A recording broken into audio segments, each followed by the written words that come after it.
Okay.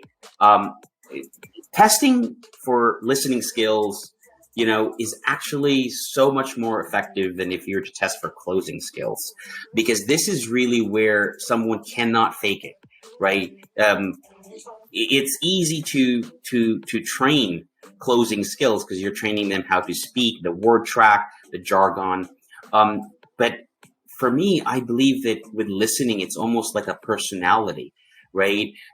You can't just train for listening because someone's either geared towards that or has that affinity for listening, or they don't. So when you test for it, it's really concrete what you get. Couple of tips, right? One for tip number one, a couple of things here. Get them to summarize. Okay, so as you speak, okay, go and have them summarize what you've said, or as you go through your testing with situations or simulation, have them repeat back in their own words what it was that they were listening to. This is a good way for you to find out if they're paying attention, number one, and two, if they're listening for key things and they're able to go and summarize that back. This is an important skill as well for negotiating. Whenever you're negotiating with someone and the prospect or your counterpart is saying something, a good way to think about this is you mirror them, right? You say, is this what you mean? Or it sounds like, or it seems like this is what you're saying. And that summary, or when you mirror that, people love that. They go, okay, this person's listening to me. And of course, we know scientifically that people like it when other people mirror them, right? You're kind of attracted to that. You feel that's a positive thing when somebody's saying the same things that you are. The other thing is their focus level. You get to test that through these listening skills, to these tests for listening skills, right? If their mind is wandering elsewhere, and they're not focusing and paying attention during this particular test, that's a good indication of their level of focus that they will give when they're in front or when they're speaking to a prospect or your prospects. So again, tip number one, test for listening skills. I think this is so much more effective and so much more concrete than if you were to test for closing skills. Number two, do they ask questions? So when you're interviewing people for sales or positions where they have a selling role, okay, instead of focusing on what they say, in terms of, again, their ability to close or persuade you, I'd like to focus on more of, do they ask questions? Because questions allow for the prospect to reveal things, right? It allows the prospect to speak and to reveal what's on their mind, whether it's their intentions of buying or their objections to buying. And so this is a really good way to figure out if you've got a listener in front of you, right? Are they asking questions? Okay. Do they seek clarity or control? Do they clarify, right? Do they mirror and then they pause and wait for you to acknowledge?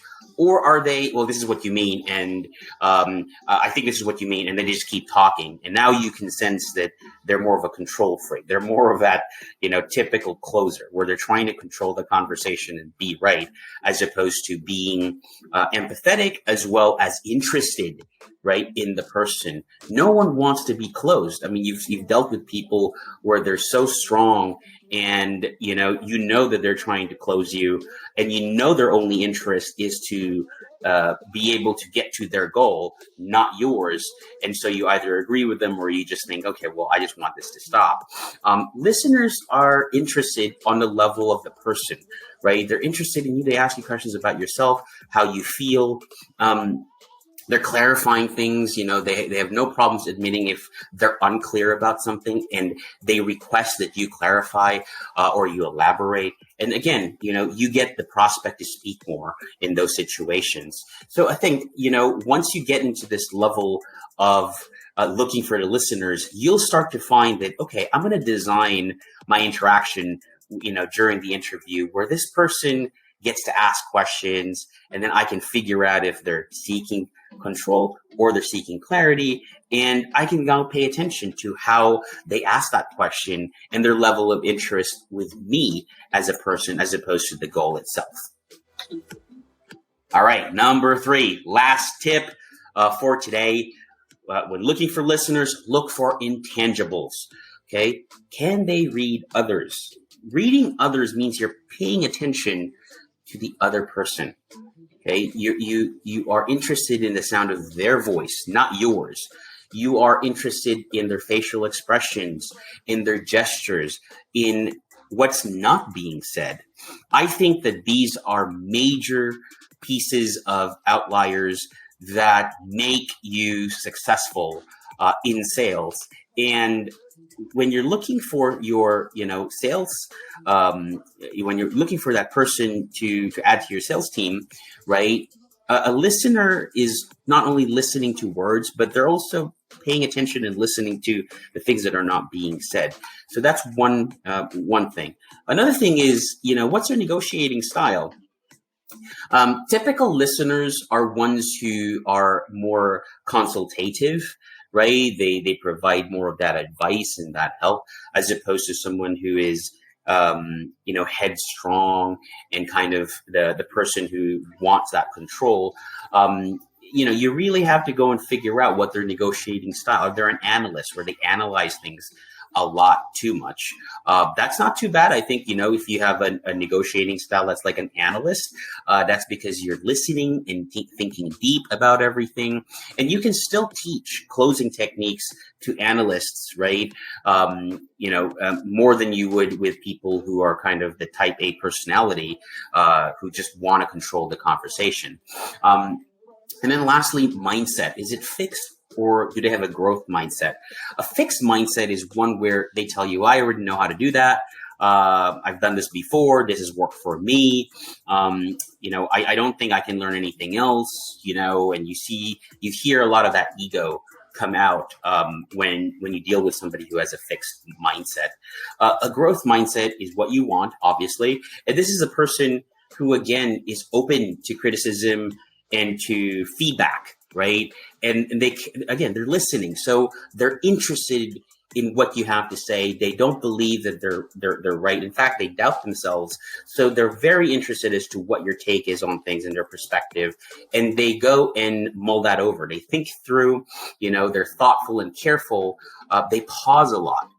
This is one thing I've noticed about people who are growth minded, who have that growth mindset, who are also listeners. They don't respond so quickly. And, they take the time to think about, to feel, those things and to absorb things that are being said to them. And then they respond with something that's carefully curated or crafted. And it's very calibrated, right? Because in their minds, it's like they're trying to put together what your thoughts are and their thoughts, and they're trying to put that together and learn from that. So really the mindset is you want to look for people who want to learn as opposed to people who are already there or think that they're already there. So those are the 3 tips. We have a full series of these things coming up in the next few days.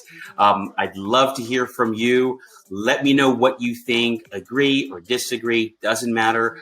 Let me know, let my team know what you thought of this. Do you have any other ideas? What have you experienced?